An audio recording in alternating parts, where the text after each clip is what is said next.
اب اس کے اندر مریم نے آج ایک اور اضافی چارج یہ لگایا کہ 23 اسٹیٹ بینک آف پاکستان نے ایسے اکاؤنٹس آئیڈینٹیفائی کیے ہیں جن کے اندر ممنوع قسم کی یہی جو جسے وہ کہہ رہی ہیں ممنوع فنڈز آئے ہیں. وہ اسٹیٹمنٹ بھی سن لیں, سنوائیے گا جی کیا کہا انہوں نے. اسٹیٹ بینک آف پاکستان نے جو کہ ایک اور قومی ادارہ ہے, اس نے عمران خان کے 23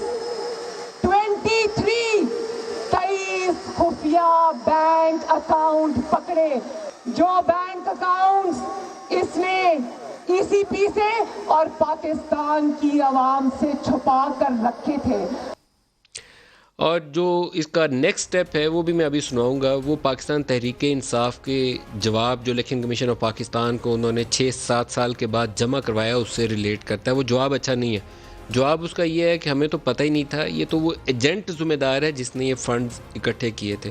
it's not a good answer, کیونکہ ایک پارٹی باقاعدہ اس کا سیکرٹری ہوتا ہے, سیکرٹری جنرل ہوتا ہے, سیکرٹری خزانہ ہوتا ہے, اس فنڈز کو آڈٹ کیا جاتا ہے اور پھر اس کے اکاؤنٹس آڈیٹڈ اکاؤنٹس کے اوپر سگنیچر کرنے کے بعد دستخط کروائے جاتے ہیں.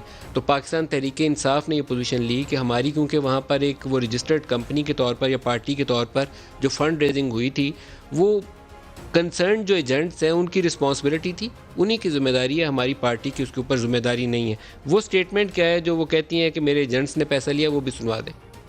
کہتا ہے میں نے نہیں کیا, مجھے نہیں پتا, سب میرے ایجنٹس نے کیے. واہ واہ واہ واہ, تالیاں بجاؤ تالیاں.